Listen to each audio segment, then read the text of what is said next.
Mga kwento ng pag-ibig, kwento ng pag-asa at mga kwento ng buhay dito sa Barangay Love Stories. Love Stories.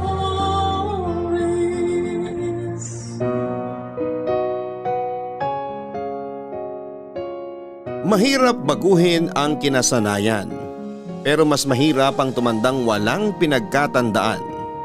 Habang buhay lamang tayong magsisisi dahil hindi na natin pwedeng balikan at itama ang nakaraan.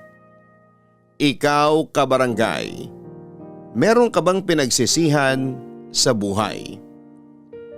Merong idiom sa Ingles na tinatawag na old habits die hard. Ibig sabihin may ugali tayo na mahirap nang alisin o baguhin gaano man natin pilitin at gustuhin. Nag-uugat yon sa ating kabataan at nadadala hanggang sa pagtanda natin. Yun kasing eksaktong pinagdaraanan ng letter sender natin for today na si B-Boy. Wala sa unahan o sa gitna ang pagsisisi. Palagi itong nasa huli. Pero sino ba naman sa atin ang pinanganak na walang kapintasan? Lahat tayo ay may kakulangan at may hindi magagandang kaugalian. Pero araw-araw ay pwede tayong magdesisyong palaguin ang ating sarili tungo sa ikabubuti natin at tuluyang magbagong buhay. Gusto mo na bang makarelate sa pinagdaraanan ni B-Boy?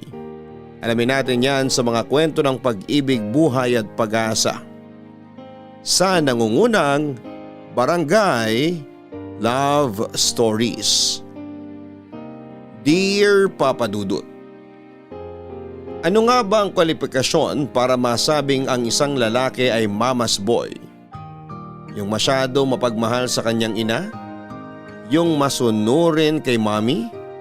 O yung tingin kay nanay ay reyna na kailangang hingin ang approval sa lahat ng desisyon sa buhay?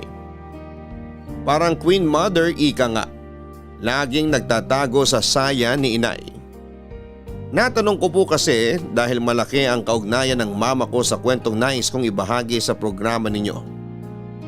Pero bago ang lahat ay pabati po muna ng isang magandang araw ng Sabado sa mga kabarangay natin na katulad kong taga-subaybay ng Barangay Love Stories. Ako po si Bernardo, taga Quezon City. 46 years old at may tangkad na 5'7". Pero sa kabila ng astig kong pangalan at laki kong lalaki ay kilala ako sa palayaw kong B-Boy o pinaigsing Baby Boy. Bunso ako sa 3 magkakapatid at dahil kaisa-isang lalaki, ako raw po ang baby boy sa pamilya namin. Si nanay rin po ang nagbigay ng alias na kinasanayan ko na lamang habang lumalaki. Karaniwan lang po ang pamilya namin, Papa Dudut. Hindi kami mayaman pero hindi rin masasabing mahirap dahil nakapagpundar naman ng bahay ang mga magulang namin. Kahit paano ay naibibigay naman ni nanay at tatay ang mga pangangailangan naming magkakapatid. Kapag may extra, may panluho pa. Kung ilalarawan ko ang mga magulang namin ay masasabi kong tahimik ang tatay ko. Masipag din siya sa pagtatrabaho samantalang butihing may bahay naman si nanay. Pero tulad ng mga tipikal na ina, mabunganga ang nanay ko lalo na kapag nagsisermon. Lagi siyang naglilitanya ng kung ano-anong bagay bago ibigay ang gusto namin. Sa kabila ng lahat ay hindi kami naghihinanakit sa nanay namin dahil alam naming may kasamang pagmamahal ang mga daldal niya. Habang tumatanda ako ay si nanay lamang po ang pirming umiintindi sa akin. Aaminin ko na may pagkatamad ako at mahinang dumiskarte sa buhay. Sa katunayan ay hindi na ako nakapagtapos ng pag-aaral dahil sinabi ko sa kanila ni tatay na gusto ko nang magtrabaho. Kaso noong nasubukan ko na ay parang ayaw ko na po. 20 anyos na ako noon pero daig ko pa ang batang musmos kung tulungan at alalayan ng nanay ko.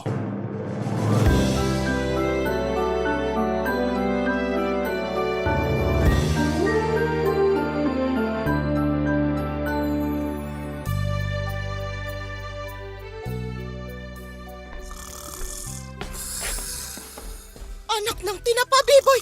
Tulo pa laway mong lintik ka! Aray ko naman po, Nay! Aray ko naman po nainayang kita dyan eh. Bakit po ba kasi nangahampas?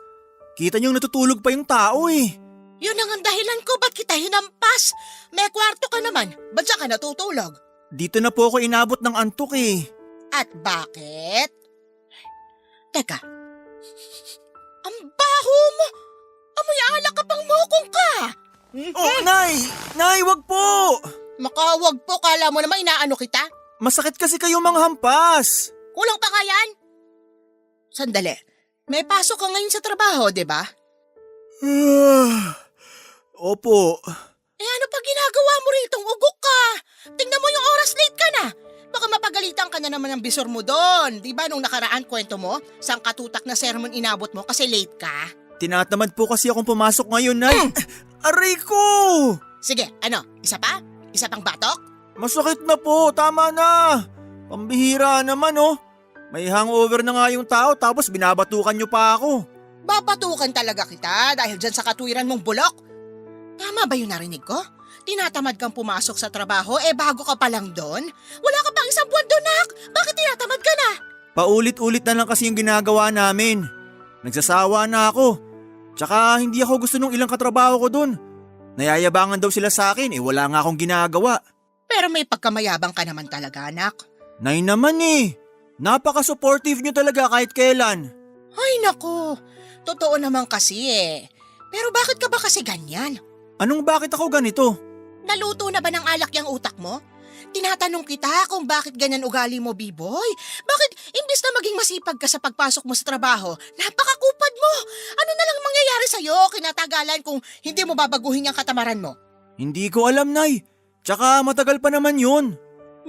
Naku, babatukan ulit kita Hala sige, maligo ka na at magbihis. Bakit po? Malamang papasok ka sa trabaho mo. Oh, ayoko nga po sabi. Wala po akong pamasahe. Problema ba yun? Meron ako, papahiramin kita. Tinatamad nga po ako. Tapos masakit pa ulo ko. Baka lalo po akong hindi makapag-concentrate sa trabaho. Sesermonan lang ako ng amo ko. Hindi naman kasi kasalanan ng amo mo kung masakit yung ulo mo. Kasalanan mo yan kasi nag-inom ka may pasok ka kinabukasan. Kundi ka ba naman loko-loko? Nako! B-boy anak naman. Hanggang kailan ka ba magiging ganyan? Akala ko magsisipag ka na nitong nagkaroon ka ng trabaho pero parang lumala pa yung katamaran mo. Sinusubukan ko naman po magsipag. Kaso nakakatamad. Ewan ko ba?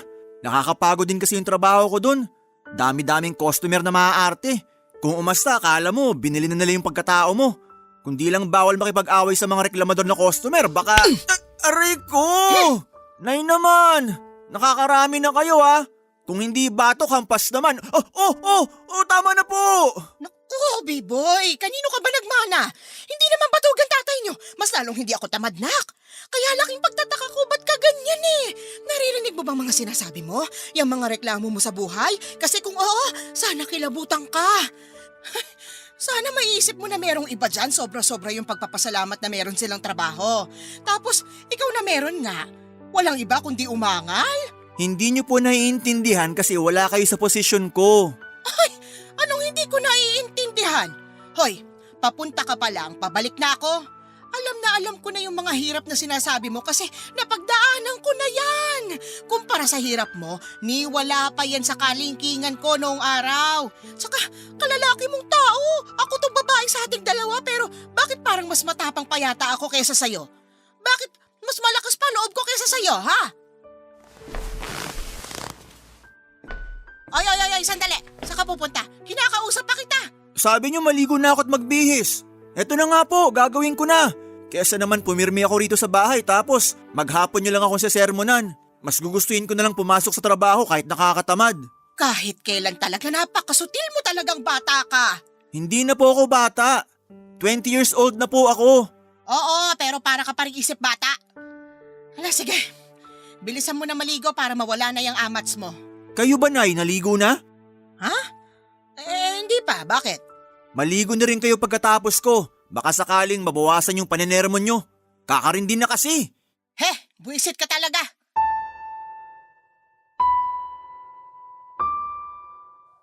Nung tumungtong ako sa 18 anyos, nagkasakit at namatay po ang tatay namin, Papa Dudut.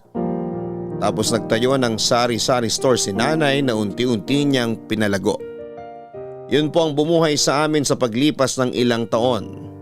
Napagtapos po ng pagtitindahan ni nanay ang dalawa kong nakakatandang kapatid sa kolehiyo. Samantalang ako ay nagsabi na gusto ko na lang tumulong sa kanya sa pagtatrabaho. Bali-salitan po kaming tumatao at nagtitinda sa tindahan niya.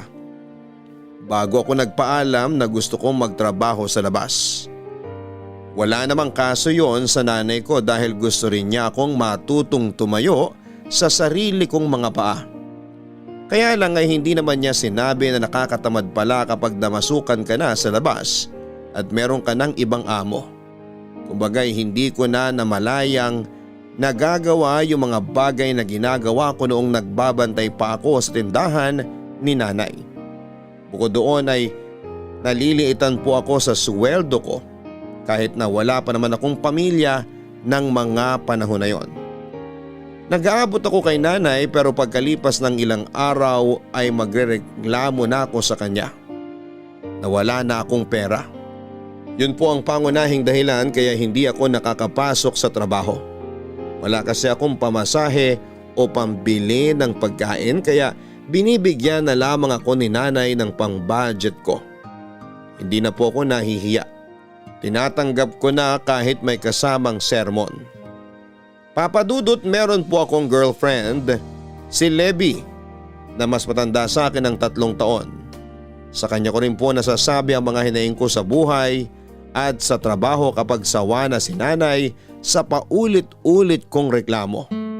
Mabait po si Levi, mahaba ang pasensya at kabaligtaran ko dahil nuknukan po siya ng sipag lalo na sa pagtatrabaho.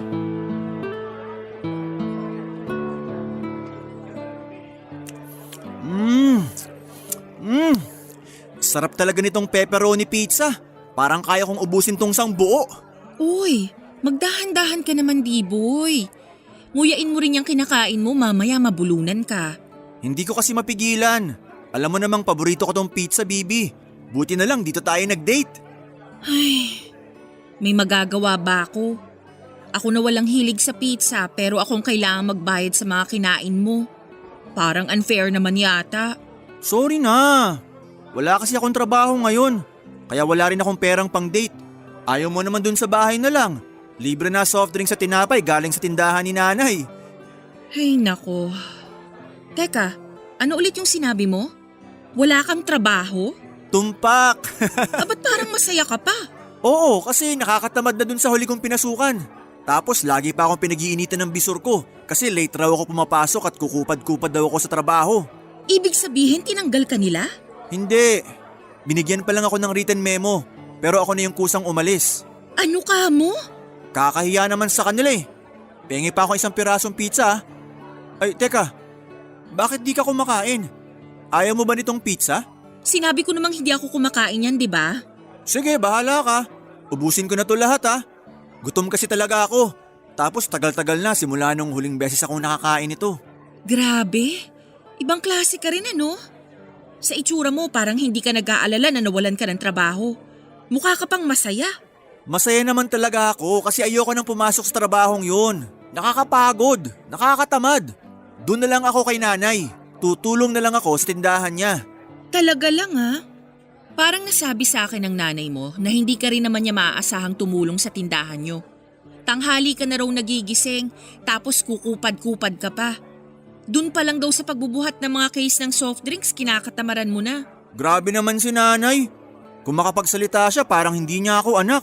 Stress lang sa'yo ang nanay mo. Kung ako rin naman ang nanay mo baka sinipa na kita palabas ng bahay. Sobra ka naman. Buti hindi ikaw nanay ko. Ay, Bibi, wala ka bang pangarap sa buhay? Siyempre meron. Meron bang tao na walang pangarap sa buhay? Lahat naman yata meron. Sige nga kung meron, ano yun? Kita mo na, niloloko mo lang yata ako eh. Niloloko na agad? Hindi ba pwedeng tinatamad lang akong isipin pero meron talaga ako mga pangarap? Pati ba naman yun kinakatamaran mo rin? World peace! Pangarap ko yan para sa ating lahat. Pangarap ko rin naman yan, pero yung tinatanong ko, pangarap mo sa buhay. Para sa sarili, ganun. Bakit mo ba kasi biglang tinanong yan? Ay, gusto ko lang malaman kasi baka hindi na tayo pareho ng pangarap. Bibi naman, pinapakaba mo ko. Ano ba kasing ibig mong sabihin? Gusto ko nang magka-baby tayo, B-boy. Yun ang pangarap ko sa buhay. Ha? Baby? Anak? Malamang, gusto ko nang maging nanay. Ikaw ba ayaw mo bang magka-baby na tayo? Hindi naman sa ayaw, pero… Sinasabi ko na nga ba eh. Hindi na tayo pareho ng pangarap sa buhay. Ayaw mo nang magkapamilya tayo. Gusto ko syempre, pero… Pero ano? Hindi pa ako handa, Bibi. 20 years old pa lang ako. Pero 23 na ako. Yung nanay ko nung araw pinagbubuntis na ako nung 22 pa lang siya. Saka ano bang sinasabi mo na hindi ka pa handa? Kung gusto mo talagang magkapamilya tayo, dapat handa ka anytime. Siguro may ibang babae ka na, no? Ha? Wala. Saan naman galing yan? Kung wala, bakit ayaw mo pang magka-baby tayo? Hindi mo na ba ako mahal? Anong hindi mahal? Mahal na mahal kaya kita. Kinakabahan lang ako kasi bata pa tayo. Hindi na tayo bata. Nasa tamang edad na tayo. Bibi naman eh. Basta. Kung ayaw mo, hindi ko magbayad ng kinain mo. Tapos maghiwalay na tayo. Wala namang ganyanan. Uy, Bibi!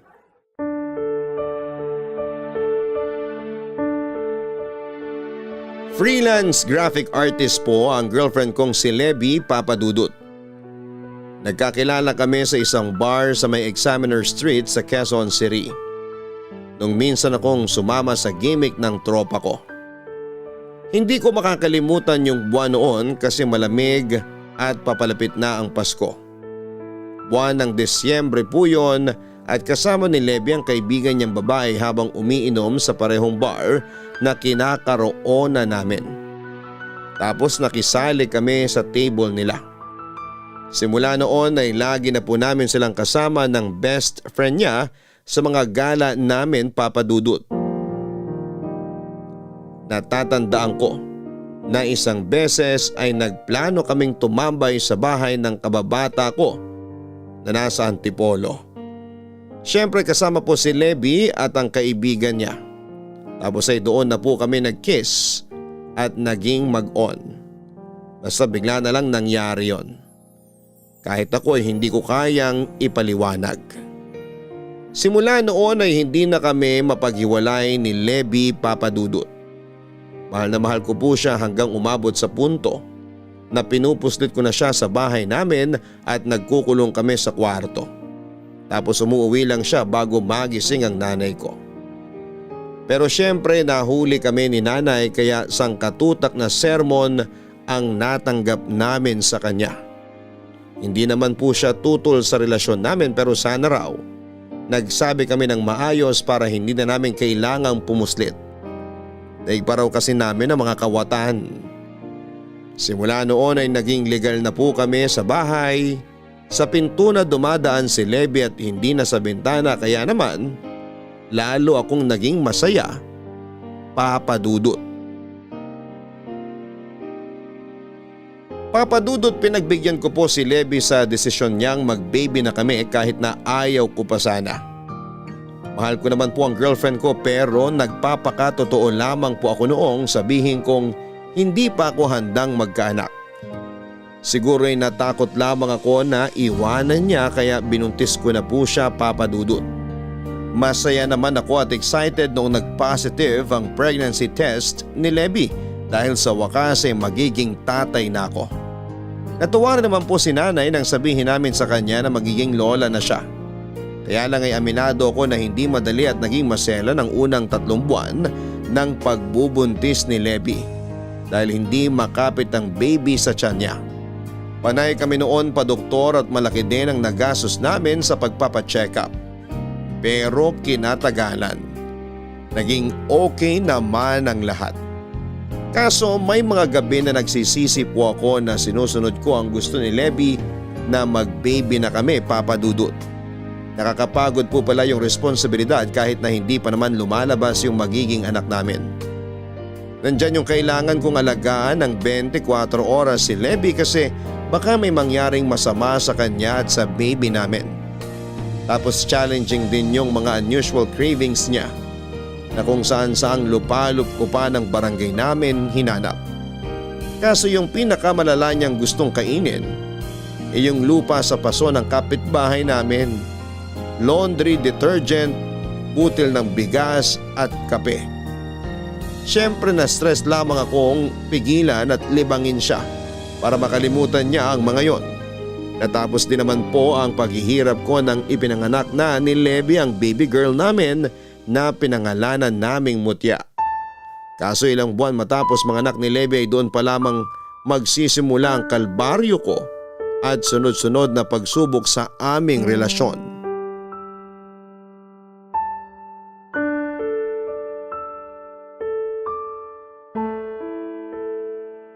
Puwisit naman talaga oh.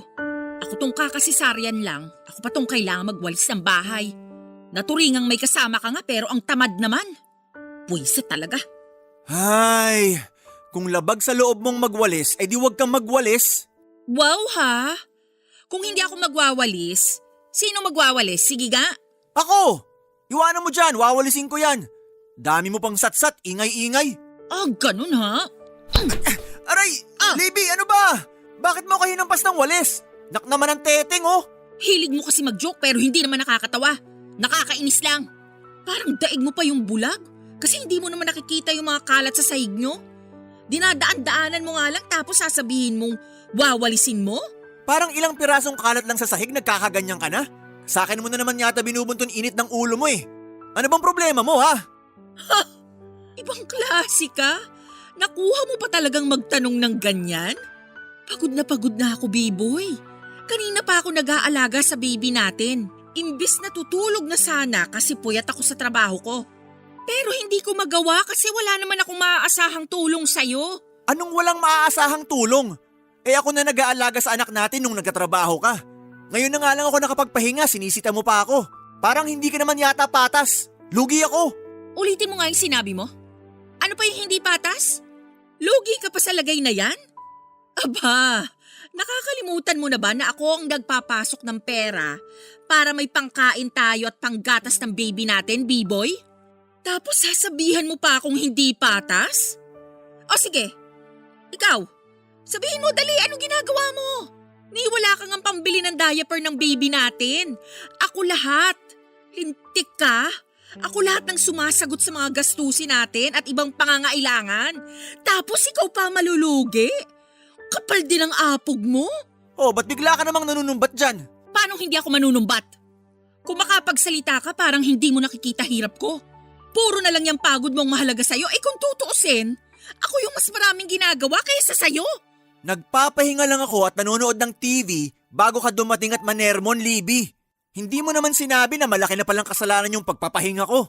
Kung makapagsalita ka, akala mo napakawalang silbi kong tao ah. Sige, sabihin natin ikaw nga yung nagpapasok ng pera sa pamilya natin. Pero rumaraket-raket din naman ako, di ba? May naiaabot din ako sa'yo pag may kinita ako. Oh, naalala mo yung nakaraang araw? Ako bumili ng gatas ng anak natin. Binilhan pa nga kita noon ng damit. Kasi panay parinig mo sa akin na puro na luma mga damit mo. Kahit hindi mo naman madalas suotin yung ibang binili ko. Responsibilidad mo yun bilang tatay. Kaya wag mong isumbat sa akin. Dapat nga ikaw ang nagtatrabaho at hindi ako. Heto na naman po tayo. Heto na naman talaga tayo. Tanong lang ah, tanong lang. Hindi ka ba nagsasawa na ipamukha sa akin na wala akong matinong trabaho? Na hindi ako regular na nakakapag-abot sa'yo ng sweldo? Kasi kung hindi ka nagsasawa, ako sawang-sawa na. Para kang sirang plaka, paulit-ulit na lang. Sinong may sabi sa'yo na magsasawa ako? Kasi kahit tawagin mo pa akong sirang plaka, uulit-ulitin ko talagang kakatalak sa'yo para matanim dyan sa kokote mo na panahon na para maghanap ka ng regular na trabaho.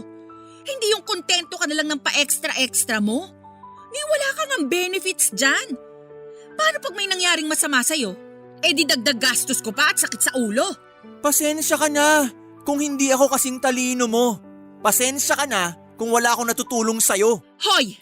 Hindi mo ako madadaan ng pagganyan-ganyan mo kasi style mo bulok. Sa kakapal din ang mukha mo, no? Sa tono mo parang ikaw pa tong kawawang-kawawa. Kumusta naman ako? Kung gusto mong humingi ng pasensya, wag sa akin. Doon sa anak mo. Kasi meron siyang batugan at mahinang dumiskarteng ama. Sumusobra ka na sa mga sinasabi mo sa akin ha? Pumreno ka naman, kundi… Ano? Sige, anong gagawin mo? Sasaktan mo ko? Sige, subukan mo lang kung ayaw mong ipabarangay kitang ungas ka. Kapal neto. Siya na nga yung tamad. Siya pang may ganang manakit. Makasingit lang sa inyong dalawa ha. Dinig na dinig hanggang dun sa tindahan ko yung ingay nyo. Nag-aaway na naman ba kayo? Nay, yang anak niyo kasi. Nay, wala akong ginagawa. Nananahimik ako rito, siya tong maingay. Bigla-bigla na lang nagsisermon, wala naman kami sa simbahan. May dahilan ako kaya ako nagagalit sa'yo. Sabihin mo, sa akin mo lang talaga binubunton yung galit mo. Pwede bang manahimik na kayo? Mag-usap kayo ng maayos. Kasi nakakahiya sa mga kapitbahay natin. Tapos natutulog pa yung anak nyo. Magigising yun sa ingay nyong dalawa eh. Si Biboy po ang pagsabihan ninyo, Nay. Ako talaga kahit ikaw tong talakera? Sumusobra ka na talaga? Nay, oh! Mga lintik talaga kayo kahit kailan. Hay nako Papa Dudut. Kung hindi lang talaga nanay ng anak ko itong si Levi ay baka nilayasan ko na siya dahil sa talak niya. Para siyang sinanay kong manermon. Nakakairita. Pakiramdam ko ay napakawalang silbi kong tao porke wala akong trabaho. Kung makapagsalita si Levi akala mo siya lamang ang naghihirap kulang-kulang din naman ang tulong ko para lamang asikasuhin sila ng baby namin. Saka masipag naman po ako sa bahay. Hindi ko sila pinabayaan kaso pensyonadong pulpul pa rin ang tingin niya sa akin. Nakakababa ng pagkalalaki. Dahil mas gugustuhin ko na lamang napilitin ang sarili ko na mangamuhan kesa tiisin ang pagbubunganga ni Levi. Napilitan po akong maghanap ng trabaho Papa Dudut. Pahirapan pa nga kasi marami na akong pinasahan ng biodata pero walang tumatanggap sa akin. Meron namang sinasabing tatawagan na lamang ako. Pero dahil desidido akong takasan ang ingay ng live-in partner ko, hindi po ako sumuko sa pag-apply. Si nanay po ang nagbibigay sa akin ng pamasahe at pangkain dahil walang-wala talaga akong pera. At kahit may kasama yung sermon ay sobrang nagpapasalamat ako dahil may nanay akong maaasahan sa oras ng pangangailangan. Doon ko po napag-isip-isip na mas kakayanin kong mabuhay ng kasama si nanay kesa si Levi. Hindi nagtagal ay maswerte ako nakapasok bilang bagger sa isang grocery store na rekomenda ni Nanay Papa Dudut. Tinulungan na rin kasi niya akong maghanap ng trabaho dahil nahihinaan siya sa diskarte ko. Akala ko ay doon magsisimulang magbago yung tingin ko sa buhay. Yun bang masisipagan na akong kumayod at pumasok sa araw-araw dahil may anak na akong kailangang sustentuhan. Pero hindi pa rin yun naging ganon kadali Papa Dudut. Sa totoo lang, tamad na tamad akong bumangon sa umaga para pumasok sa trabaho kaya umabot lamang ako ng 2 buwan sa nasabing grocery store na pinagtrabahuhan ko. Bago ako natanggal dahil pala absent ako. Alam ko sa puso ko na kailangan ko magtrabaho pero ayaw makisama ng utak ko Papa Dudut.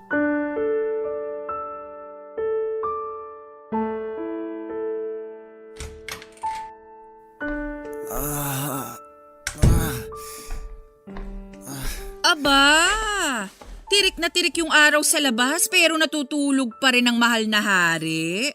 Nakakahiya naman pong gisingin. Bibi naman eh. Aga-aga, sungit-sungit mo. Sinong hindi magsusungit, Aber? Tanghali na. Nakaluto na ako ng almusal natin. Napaliguan ko na yung anak natin. Nakapagbanlaw na ako ng mga labahan na iniwan mo sa banyo tapos ikaw ano? Kundi pa ako pumasok sa kwarto, malamang naglalaway ka pa sa punda ng una natin. Dami mo namang sinabi. Eto na nga, gising na ako. Ang punto ko rito, bakit ngayon ka lang bumangon?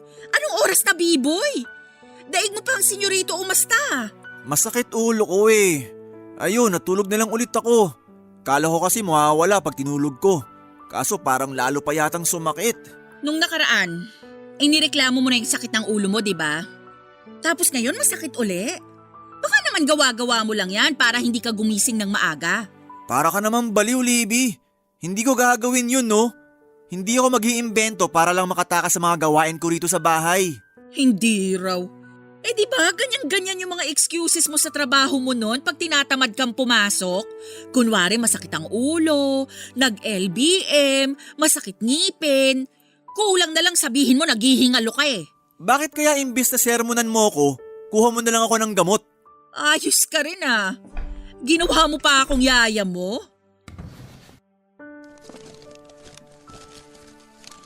Wala nang gamot dito. Grabe, hindi ko na kaya. Sakit ulo ko, Bibi. Nako, ang arte. Nakakairita. Pa-check up mo na kaya. Baka may cancer ka na sa utak. Lagi na lang masakit ulo mo, pabunot mo na kaya. Kala mo laging nakikipagbiruan eh. Ay, si nanay na lang pakitawag. Ha? Ano namang kinalaman ng nanay mo rito? Baka may gamot sa tindahan ni nanay. Manghihingi ako sa kanya. Kasi ayaw mo ako tulungan eh. Tapos sinisermonan mo pa ako. Lalong lumalala sakit ng ulo ko sa'yo. Kapal mo ah. Kasalanan ko pa ngayon? Hindi naman sa ganon, pero ikaw kasi. Sinisisi mo pa talaga ako eh. Alam mo, hindi ka lang maarte at tamad. Mamas boy ka rin. Kaunting kibot, kaunting sakit, puro. Tawagin mo si Nanay Bibi, hindi ko na kaya. Nasaan si Nanay? Baka pwede tayong manghiram kay Nanay at kung ano-ano pa. Wala ka na bang hiya sa katawan? Bakit naman ako mahihiya? Nanay ko yun. Nanay mo nga pero ako yung nahihiya para sa'yo. Ang tanda-tanda mo na, Biboy.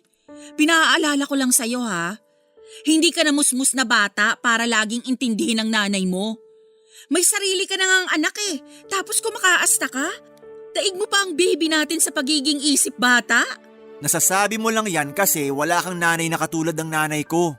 At least, hindi ako katulad mo. Independent ako. Kaya kong tumayo sa sarili kong mga paa. Kaya kong gamutin ang sarili ko nang hindi umaasa o humihingi ng tulong sa nanay o tatay ko. Yan dapat yung matutunan mo eh. Yung maging independent. Paano pag di ko talaga kaya? Tapos hindi ako pwedeng humingi ng tulong kay nanay? Paano ko gagaling? Sige nga. Ako yung hingan mo ng tulong kasi partner mo ko. Ako yung nanay ng anak mo. At tayo yung magkasama sa buhay. Hindi yung puro ka nanay. Bakit si nanay ba ang asawa mo? Hindi naman, di ba? Nagtatampo ka ba kasi mas hinihingi ko tulong ng nanay ko kaysa sa'yo? Sino nagtatampo? Siyempre hindi. Bakit naman ako magtatampo? Kaya nga nagtatanong ako kasi pansin ko grabe yung galit mo. Hoy, linawin ko lang na hindi ako galit. Sinasabi ko lang ang totoo. Alin ba totoo dun? Yun! Lahat yun! Ano, ipapaulit mo pa sa akin yung mga sinabi ko? Eh di wag kung ayaw mo. Hindi ko lang kasi maintindihan pinuputok ng butsi mo. Kung hindi ka galit, bakit ganyan tono mo? Nanay ko naman yung hinihingan ko ng tulong ah. Tsaka baka nakakalimutan mo. Nagsasabi ako sa'yo, pero lagi ka namang galit. Eh di kay nanay na lang, at least kahit may sermon ako sa kanya, tinutulungan niya pa rin ako. Hindi katulad mo.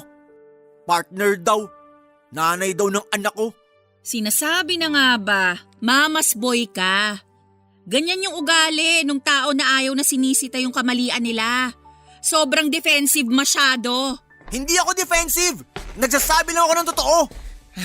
Libby, B-boy, malayo pa lang dinig ko ng ingay niyo ah. Ano ba problema niyo? Nay, tong anak niyo kasi eh. Anong ako? Wala po akong ginagawa, Nay. Huwag kayo maniwala dyan kay Libby. Ginawa mo pa akong sinungaling ha? Ikaw naman kasi talaga yung unang nagalit. Ano ba kasing nangyayari? Nagising po kasi ako na masakit ang ulo. Nangihingi ako ng gamot kay Libby. Kaso wala na nga nabigay na gamot. May sermon pa ako. Tuloy lalo lang pong sumakit ulo ko. Sinong di sasakit ang ulo? Tanghaling tapat na nay, naglalaway pa sa higaan tong anak nyo. Daig pa yung doon kung umasta eh. Kayo nga na nanay niya ang aga-aga nyo bumabangon. Tapos ako wala pa akong tulog. Eh kaya naman pala mainit ulo nitong si Libby, wala pang tulog, B-boy. Ikaw naman, Libby. Huwag mo naman ugaliing talakan yung anak ko. Pwede mo siya pagsabihan, sige. Pero huwag mong araw-arawin na sesermonan. Ako lang na nanay niya may karapatan na gawin yon. Tama si nanay. Di na ako bata para pagalitan mo araw-araw. Di raw bata. Eh mas isip bata ka pa sa anak natin. Sa pagkakaalam ko, isa lang ang anak ko. Pero ngayon naging 2 na kasi dumagdag ka pa. Maiwan ko na nga kayo. Oy, Libby!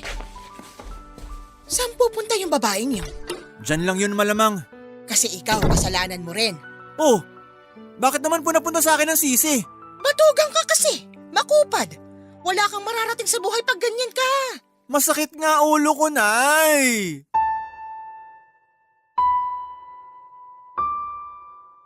Kung makapagsalita si Leby, akala mo naman ay wala siyang nanay. Yun po yung tampo ko sa kanya, Papa Dudut. Ayoko kasi sa lahat yung sinasabihan na Mama's Boy kasi hindi naman bagay sa pangalan kong Bernardo. Tapos ang laki-laki ko pang tao. Kaya lang aaminin kong may punto rin naman ang live-in partner ko.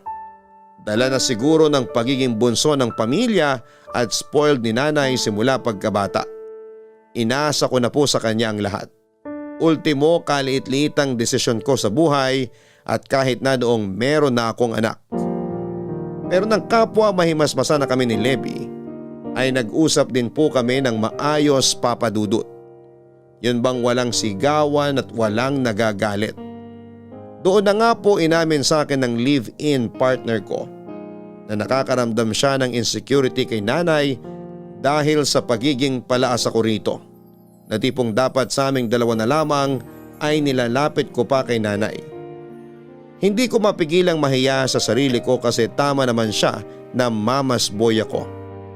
Sa totoo lang ay masaya naman pong kasama si Leby lalo na kapag hindi kami nag-aaway. Kaya ko nga siya nagustuhan at minahal. Bukod doon ay siya ang nanay ng anak namin. Wala rin siya at may sense kausap. Pero syempre hindi naman araw-araw ay Valentine's Day o masaya. May mga araw na daig pa namin ang nasa World War II. Kung magbangayan at mag-away tungkol sa pera. Nagsisigawan kami, nagmumurahan at minsang batuhan ng gamit. May mga basag na kung ano-ano sa sahig ng kwarto namin, Papa Dudut. At nagkalat din ang mga punda na natanggal na sa unan. Ganun yata talaga ang buhay may asawa. Ang tiyaga rin sa akin ni Leby. Pinakikisamahan niya pa rin ako kahit na marami na siyang dahilan para hiwalayan ako, Papa Dudut. Sa kabila ng paulit-ulit kong pagkakatanggal sa trabaho dahil sa paulit-ulit na kadahilanan, katamaran at madalas na pag-a-absent, ay gusto ko pa rin pong makatulong sa pamilya ko. Lumalaki na kasi ang anak namin ni Leby at nadagdagan na rin ang pangangailangan niya. Kaya nga nang minsan ko yung sabihin sa kinakasama ko ay sinimulan na niya akong tulungang maghanap ng mapapasukan. Sa katunayan, si Leby ang nakakita ng bakanting posisyon sa classified ads ng isang dyaryo kaya pinilit niya akong mag-apply doon. Bali service crew po sa isang Italian restaurant ang posisyon ko, Papa Dudut. Kaya lang sa una lamang ako magaling kasi bawat araw na nagdaan ay patamad ako ng patamad sa trabaho ko. Ewan ko ba, wala talaga akong kagana-ganang gumising ng umaga para pumasok. Tuloy ay madalas na nagagalit sa akin ang mga kasamahan ko at amo ko dahil sa pagiging makupad ko sa trabaho. Pinipilit ko namang maging masipag pero tinatamad talaga ako, Papa Dudut. Alam ko tatay na ako. Dapat mas ganado na akong magtrabaho. Pero siguro hindi pa naman talaga ako handang magkaanak. Isang palaboy at tambay pa rin ang isipan ko. Mahal ko naman po ang mag-iina ko. Kasi pamilya ko sila pero sana naiintindihan din ni Leby na hindi ko ginustong magka-baby kaagad. Alam naman niya yon dahil sinabi ko na sa kanya noong una pa lamang. Sa aming dalawa ay siya tong mapilit kaya dapat siya talaga ang magpasensya.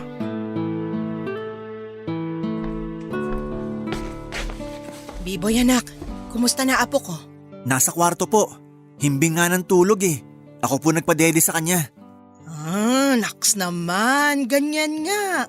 Masaya ako nakikitang inaalagaan mong mabuti ang baby niyo ni Libby. Sigurado akong magiging papa's girl yung apo kong yun. Syempre po. Ako ba naman lagi nakikita kada gigising at bago matulog? Malamang sa ulo niya ng mukha ako. Maiba tayo. Nakita ko si Libby umalis kanina. Bumalik na ba siya? Hindi pa po. Ganun ba? Saan ba siya nagpunta? Ay, ewan ko, Nay. Hindi naman nagsabi. Hindi rin nagre-reply sa text ko. Sinisin lang din ako sa messenger. Huhulaan ko, ha? Nag-away na naman ba kayo? Paano niyo po nalaman? Tanong ko, sagutin mo. Huwag yung ako tinatanong mo. Nanay naman, di mabiro. Pero opo, nag-away kami ni Libby kagabi. Tungkol na naman ba saan yon? Maliit na bagay lang naman po. Pero uminit ng uminit yung diskusyon hanggang nagkasagutan tapos nagkabatuhan ng gamit. Kaya pala may narinig na naman akong kalabog sa kwarto nyo. Buti hindi tinamaan si baby kasi kayong dalawa tatamaan sa akin. Malayo naman po si baby, don't worry. Anak, kahit naiinis ako dyan kay Libby kasi lagi kanyang inaaway, alam mo, may punto naman yung asawa mo. Nung nakaraan, nakita ko na lang yun umiiyak doon sa kusina. Nung tinanong ko kung paano, wala lang daw pero sabi ko, hindi ako naniniwala sa kanya kaya inamin din niya na napapagod na siya. Wala rin naman akong masabi sa sipag ng batang yun pagdating sa pagtatrabaho tapos iniintindi niya rin kayo ng anak niyo. Masipag din naman po ako, Nay. Lalo na sa baby namin. Kumpara kay Libby, mas gamay ko pag-aalaga sa anak namin at mas mahaba pasensya ko kaysa sa kanya. Tapos masipag din ako sa mga gawaing bahay. Kaso ang problema sa akin, tamad ako magtrabaho sa labas. Yun nga anak, naturingan na ikaw yung padre de pamilya. Ibig sabihin, ikaw dapat bumubuhay sa mag-ina mo. May mga mag-asawa naman po na babae yung nagtatrabaho. Lalo na kung mas malaki kita nila kaysa sa mga asawa nilang lalaki, di ba? Kapag nagtatrabaho ako, kulang na kulang pa po yung sweldo ko. Laging mas malaki pa rin yung kita ni Libby kaysa sa akin. Kaya madalas nawawalan ako ng gana. Pakiramdam ko naaapakan yung pride ko. Pride mo pa talaga yung naaapakan matagal mo ng problema yung pagiging tamad mong pumasok sa trabaho mo. 'Di ba? Wala pa kayong anak nun ni Libby, ganyan ka na. Biboy naman. Hindi habang buhay ako para suportahan at alalayan ka lalo na paggipit ka at kailangan mo ng pera. Tumatanda rin naman ako. Baka bukas makalawa kunin ako ng Diyos. Nay, wag niyo pong sabihin yan. Hindi pa po ako handa na iwan niyo. Tsaka 'di ba? Nangako kayo na hihintayin niyo pa lumaki si baby kasi sasamahan niyo pa siya maglaro sa park. Yun po yung lagi nating ginagawa nung bata ako. Natatandaan mo pa pala yon? Hindi ko po yun makakalimutan kasi yun po yung pinakamasasayang araw sa buhay ko, lalo na pagkasama ko kayo. Kaya wag po muna kayong mawawala, Nay.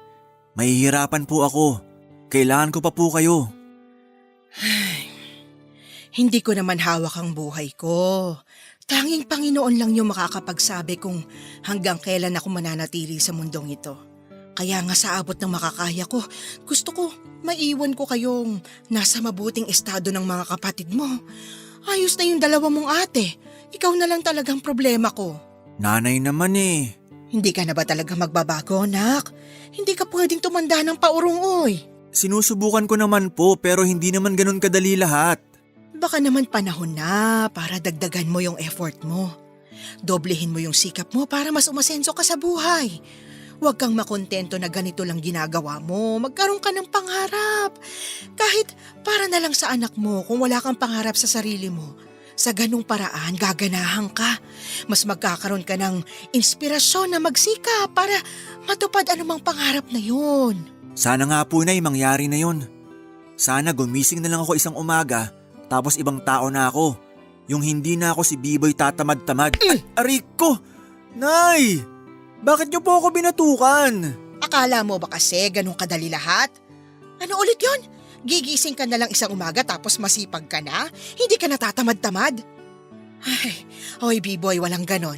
Kailangan araw-gabi mong pinagsisikapan at pinaghihirapan yung katuparan ng mga pangarap mo sa buhay. Hindi yung palagi kang ganyan. Aasa kung kailan susumpungin ng sipag. Walang ganon, oy. Hindi magkakatotoo ang isang bagay kung patuloy mo na lang hihilingin. Huwag kang puro salita. Lakipan mo rin ang sipag at tiyaga sa paggawa.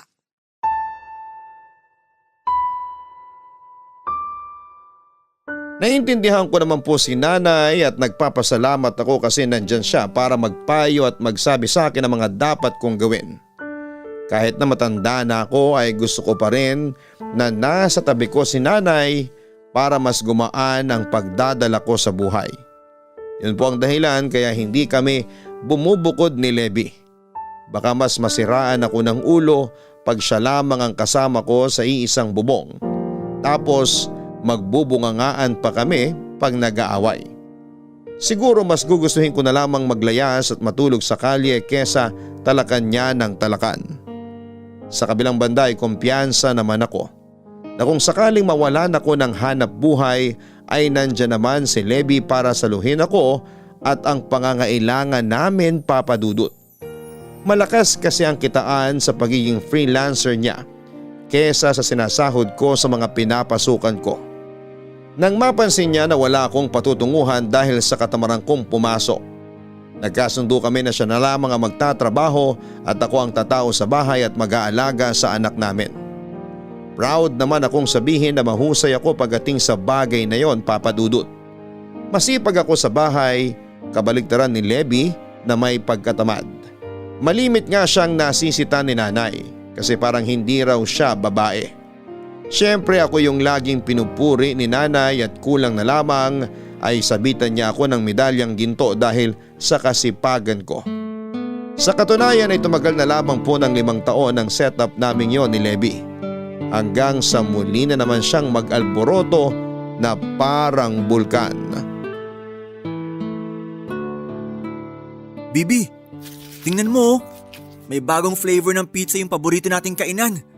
Grabe, tagal ko na din nakakakain ng pizza. Medyo naglalaway na ako. Asong ulol ka ba? Bakit ka naglalaway? Bibi naman, ibig sabihin natatakam ako rito sa pizza. Bibi, sweldo mo naman di ba? Pwede bang manlibre ka? Sige na. Hoy, yung pera ko pang-budget na natin hanggang sa susunod na sweldo ko. Alam mo namang freelancer lang ako. Wala akong inaasahang sahod kada kinsenas at katapusan. Alam ko naman yun, pero malaki naman yung kinita mo. Di ba binida mo pa nga sa akin na galante yung kliyente mo? Sige na, parang magkano lang naman yung pizza, nagdadamot ka pa. Ano ka mo? Ako? Nagdadamot? Oh, teka, hindi ganun yung ibig kong sabihin. May iba ka pa bang ibig sabihin? Kasi kung meron pa, sige. Sabihin mo na. Libby, hindi mo kailangan sumigaw. Baka marinig tayo ng anak natin, nakakahiya. Aba, marunong ka palang mahiya. Ano kung marinig ng anak natin? Ayaw mo nun? Malalaman na naman niya kung gaano ka walang kwenta yung tatay niya. Ano bang problema mo? Ikaw yung problema ko, B-boy. Ha? Anong ako? Wala naman akong ginagawa sa'yo ah. Nagpapabili lang ako ng pizza kasi nagugutom ako. Masama ba yun? Hindi, pero may patago ka bang pera sa akin? Wala, diba? Saka nagugutom ka kamo at gusto mo niyang lintik na pizza na yan. Di magtrabaho ka para may pera kang pambili sa mga gusto mong kainin. Hindi yung ultimo cravings mo. Sa akin mo laging inaasa. Para ka namang sirang plaka. Pagtatalunan na naman ba natin to? At bakit hindi? Baka nakakalimutan mo. 5 taon ka ng taong bahay, B-boy. Ako yung nagkakandakuba para magtrabaho. Tapos ikaw panay pasarap lang dito sa bahay? Ikaw nga yung nagtatrabaho. Pero lilinawin ko lang na hindi ako puro pasarap dito sa bahay. Baka nakakalimutan mo na masipag ako sa mga gawaing bahay. Ultimo pag-aasikaso sa anak natin, ginagawa ko. Di ba dapat bilang babae trabaho mo yun? At bilang lalaki, ikaw dapat yung nagbabanat ng buto sa labas para sa amin ng anak mo. Sawang-sawa na ako na palaging ako na lang, B-boy. Baka akala mo porke hindi ko madalas sabihin sa'yo, hindi ako napapagod. Pwes, para sa kaalaman mong damukol ka, pagod na ako. Sa loob ba naman ng 5 taon, hindi man lang pumasok sa kukote mo na maghanap ng trabaho para nakakapagpahinga ako rito sa bahay natin. Kasi kung hindi pumasok yan sa isip mo, aba, ang kapal ng mukha mong habang buhay magpakargo sa akin. Sandali, ano bang pinagsasabi mo? Baka nakakalimutan mo, Libby, na may kasunduan tayo. Di ba sabi mo, ako yung mag-alaga sa anak natin, ikaw yung magtatrabaho? Yun nga yung ginagawa ko. Ako rin yung nagluluto, naglalaba at naglilinis dito sa bahay. Kakain ka na lang, tapos isusuot mo na lang ng malinis yung mga damit mo. Ano bang nirereklamo mo? Bobo ka ba talaga o ano? Hindi ka makaramdam? Pagod na sabi ako. Panahon na siguro para ikaw naman yung magbanat ng buto at ako naman ang maging taong bahay. Sumusobra ka na. Plano mo yatang maging house husband habang buhay. Kapal ng apog mo. Kung pagod ka, edi magpahinga ka. Matulog ka doon. Itapat mo pa sa'yo yung electric fan. Buksan mo pa yung aircon para lumamig man lang yung ulo mo. Visit naman, Libby eh. Dami-daming problema ng Pilipinas, dinadagdagan mo pa. Aray ko! Bakit mo naman ako binatukan? Tinatanong mo pa talaga? Napakapiloso mong hunghang ka. Sabi mo pagod ka. Edi magpahinga ka, tapos. Dami mo pang sinasabi, nakakaturete ka. Oo. Mga hampas ka pa talaga. Isusumbong kita kay nanay. Kahit kailan napakamamas boy mo. Tanda-tanda mo na nagtatago ka pa rin sa saya ng nanay mo. Ah! Masisiraan ako ng ulo sa iyong lalaki ka!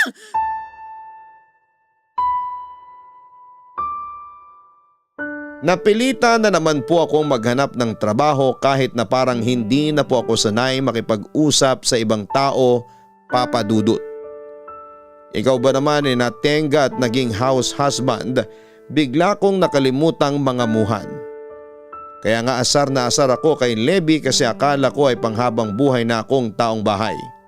Kaso'y nagpasaring na naman siya at nagsabing gusto niya akong magtrabaho. Kaya kesa naman buwisitin niya ako araw-araw ng sermon ay namasukan na nga ulit ako. Bumalik po ako sa dati kong pinagtrabahuhang pizza parlor, Papa Dudut.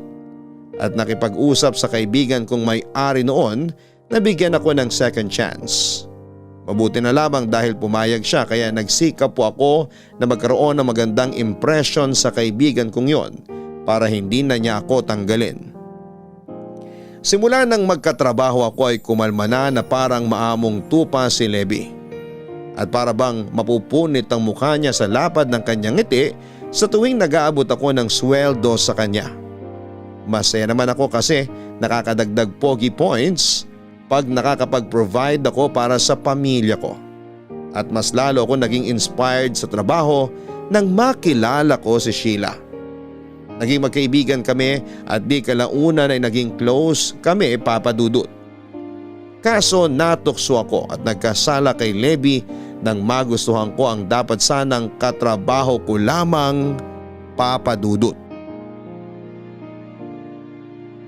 Maganda po si Sheila, Papa Dudut, sexy, makinis ang balat, may mapupulang labi at magagandang pares ng mga mata. Artistahin din siya kaya naman hindi katakataka na mahumaling ako sa kanya. Bukod doon ay malumanay din siyang magsalita at nakikinig sa mga kwento ko at mahusay magpayo. Malayong malayo siya kay Lebby kaya mabilis po akong natukso at napagtaksilang ko siya. Na-inlove po ako kay Sheila at nagkaroon ng patagong relasyon sa kanya, Papa Dudut. Pero maingat pa rin po ako dahil matinig si Lebby. Mabilis siyang makaramdam. Tumatama nga siya minsan sa number games dahil napapanaginipan niya ang numerong dapat niyang tayaan. Ganon siya katinig kaya alerto ako lagi, Papa Dudut. Kaya lang kahit na anong ingat ko ay wala pa ring lihim na hindi nabubunyag. Duda na pala sa akin si Lebby kaya ginawa niya ang lahat para malaman kung may babae ako. Lingid sa kalaman ko na isa-isa na niyang ini-interview ang mga kasamahan ko sa trabaho hanggang sa may nakapagsabi sa kanya tungkol sa relasyon namin ni Sheila. Galit na galit po si Lebby, Papa Dudut. Kulang na lamang ay balatan ako ng buhay sa tindi ng selos niya. Sangkatutak na mura din ang inabot ko sa kanya nung araw na nalaman niya ang katotohanan. At agad niyang sinumbat sa pagmumukha ko yon.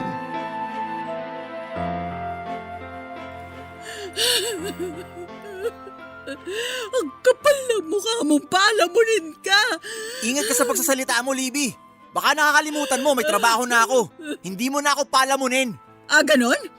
Kaya ba malakas na rin ang loob mong mambabae? Kung hindi ka ba naman isa't kalahating hunghang? May anak kang tao, B-boy! May pamilya ka na pero nangabit ka pa rin?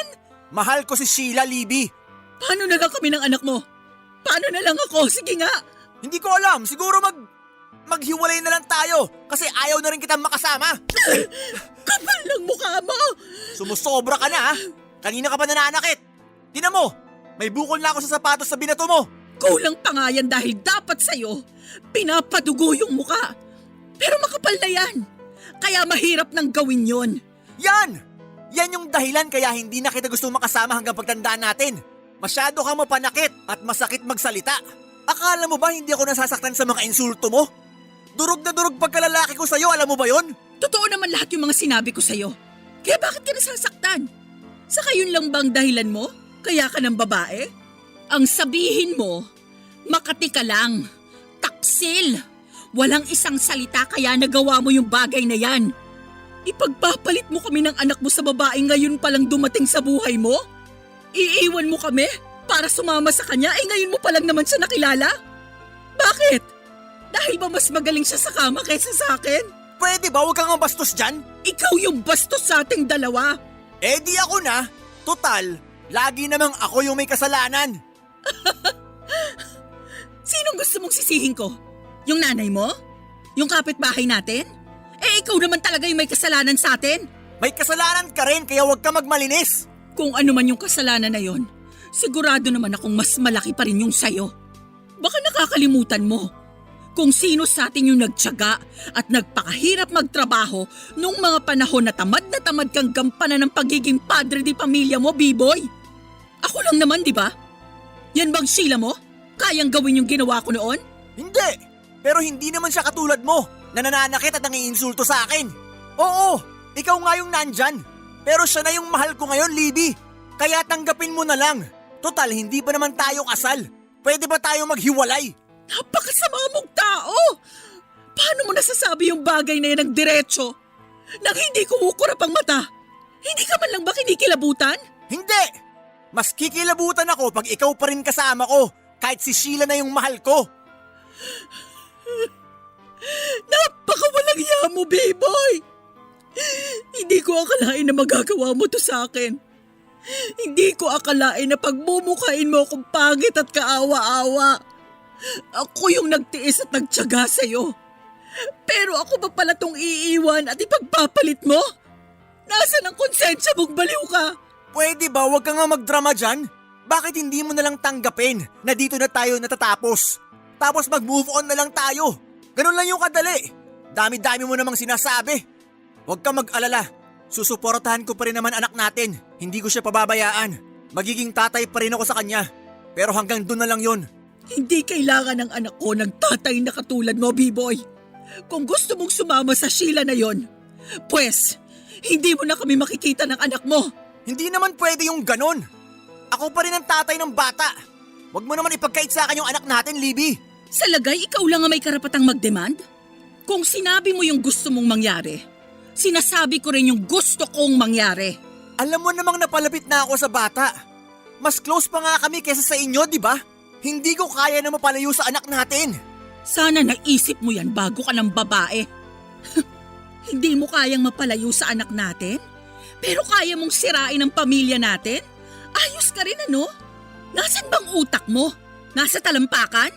Kasi kung oo, aba, patanggal mo na yung ulo mo kasi wala namang laman.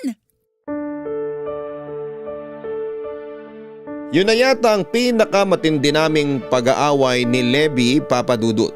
Pero guilty ako dahil alam kong malaking kasalanan ang nagawa ko. Sa kabilang banda ay seryoso ako sa pagkagusto ko kay Sheila.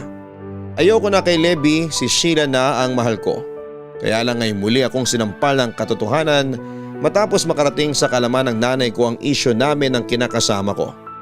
Siyempre katulad ni Lebby pinagbabatukan at sinermonan pa ako ni nanay, Papa Dudut. Tinanggap ko na ang lahat ng mga sinabi niya dahil hindi ko naman siya kayang labanan.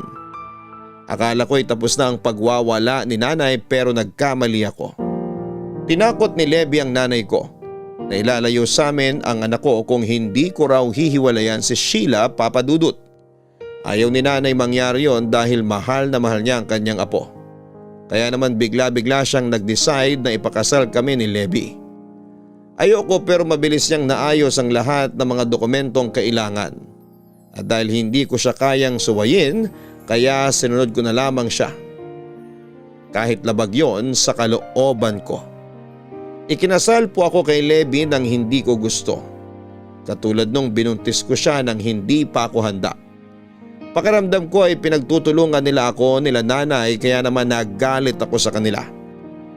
Lalo pa noong hindi nila ako hinayaang maging masaya sa piling ni Sheila. Ang sakit-sakit, Papa Dudut. Pareho kaming sawing palad ni Sheila pero nangako pa rin ako sa kanya na magsasama kami kahit nakatali na ako kay Levi.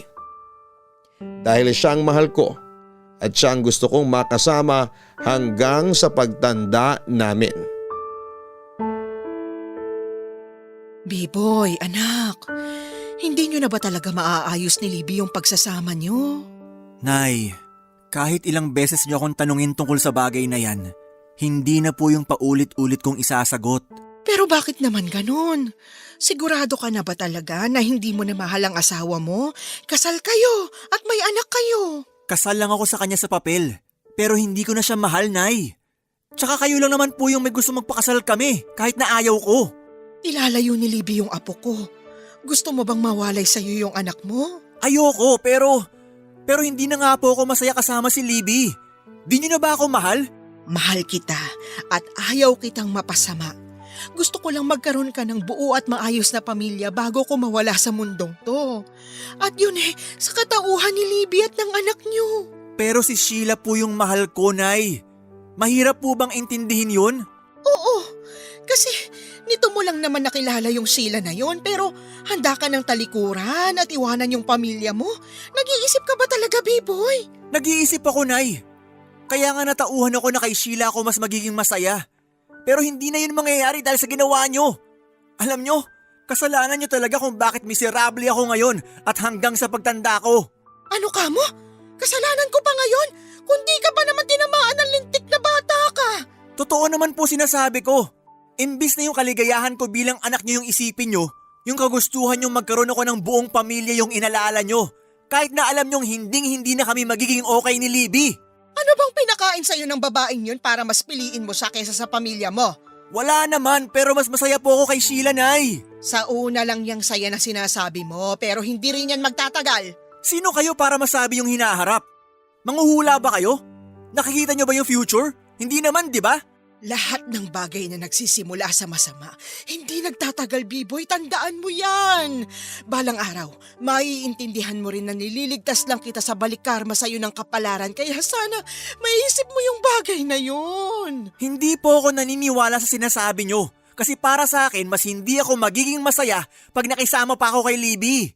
Ilang beses ko bang dapat sabihin sa inyo na hindi ko na siya mahal?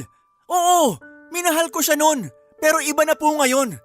Kahit may anak pa kami, si Sheila pa rin yung pipiliin ko.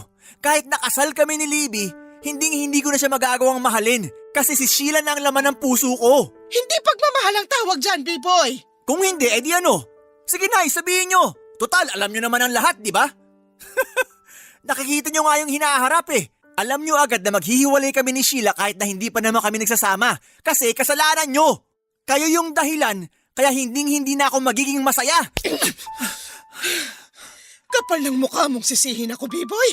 Alam mo ba na sa ginawa mong yan, hindi lang si Libby ang binastos mo.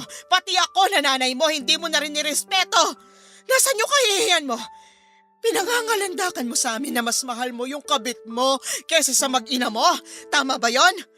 Kahit pagbali-baliktarin mo ang mundo, malaking kasalanan yung ginawa mo, B-boy. Wala namang pinanganak na hindi makasalanan, Nay. Kahit kayo sigurado may nagawa ring mali sa buhay nyo kasi wala sa ating perpekto. Kaya mas gugustuhin mo na lang na mabuhay sa kasalanan hanggang mamatay ka, ganun ba? Pangangatawanan mo na lang yung kamalian mo dahil sa sinasabi mong pag-ibig? Hindi pagmamahal tawag dyan! Bugso lang yan ng damdamin, B-boy! B-boy anak, makinig ka naman sa nanay. Diba, lagi ka namang nakikinig sa akin. Napakamasunurin mong anak simula pagkabata mo. Pero malaki na po ako ngayon, Nay. Kaya ko na po magdesisyon para sa sarili ko. Hindi ko na po kailangan ng tulong nyo. Sana lang hindi dumating yung araw na pagsisisihan mo yung mga desisyon mo sa buhay. Kasi pag nangyari yon, wala na ako sa mundong to para tulungan at payuhan ka pa. Hindi ko na rin po kakailanganin ng payo nyo. Kaya wag na po kayo mag-abala, Nay. Wag nyo na rin po akong pilitin na pag-isipan pa lahat. Kasi hindi na magbabago isip ko. Bakit kaya hindi na lang kayo maging masaya para sa akin? Kasi sa wakas, may paninindigan na yung anak nyo na noon lagi lang nakatago sa ilalim ng palda nyo. Kung ayaw niyo ako suportahan bilang anak niyo, bahala kayo. Basta ako, hindi ko pagsisisihan anumang mangyari sa buhay ko.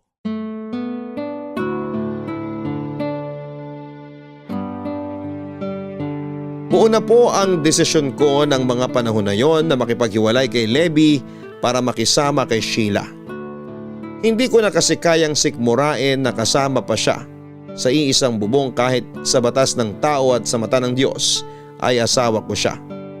Para sa akin ay hindi ako magiging masaya pag pinilit ko pang mahalin ang babaeng hindi ko na kayang mahalin. Kung tatanungin niyo po ako kung sinusubukan ko ba, oo ang sagot ko, Papa Dudut. Sa katunayan ay nagkaroon pa nga kami ng ikalawang anak ni Leby pero hanggang doon na lamang yon. Na hindi na ibalik ng bagong baby namin yung init ng dati kong pagmamahal sa kanya kaya sa huli pinalaya na rin niya ako. Doon na kami nagsama ni Sheila kaya lang ay hindi rin po kami nagtagal dahil pinagpalit niya ako sa ibang lalaki, Papa Dudut. Durog na durog po ako sa mga panahon na yon. At pakiramdam ko ay kinarma na ako sa kasalanang nagawa ko. Tapos dumagdag pa yung ganti ng langit sa akin matapos mamatay ni nanay dahil sa kanyang karamdaman. Hindi na rin kami nagkabalikan ni Leby dahil ayaw na niyang makisama sa akin, Papa Dudut. At hanggang lumipas ang maraming taon. Lumaki na rin po ang mga anak namin, alam kong hindi pa rin niya ako napapatawad dahil sa ginawa ko. Sa kasalukuyan ay meron po akong bagong kinakasama. Wala kaming anak pero daig pa namin yung daga sa sobrang hirap ng buhay namin. Hindi kasi siya katulad ni Leby na madiskarte. Kung sa patamaran lang din ay parang mas tamad pa siya sa akin kaya nga sa edad kong ito ay nagkakanda kuba-kuba pa rin ako sa pag-extra sa trabaho. Hindi lang ako maregular dahil sakitin ako lalo na nung tumanda na, Papa Dudut. Madalas din kaming sumasala sa pagkain, mas hikahos pa kami sa mga hikahos. Ilang beses na kaming napuputulan ng kuryente at tubig. Gusto kong magnegosyo pero pakiramdam ko ay may kakambal akong kamalasan. Ang hina-hina ko at hindi ko mapigilang pagdudahan ng sarili ko, Papa Dudut. Kaya nga kapag wala na talaga akong malapitan, kinakapalan ko na ang mukha ko para humingi ng tulong sa panganay namin ni Leby. Mabuti na lamang dahil hindi madamot ang anak naming yon. Marami po akong pinagsisisihan sa buhay ko katulad ng bakit hindi ako nakinig noon sa nanay ko.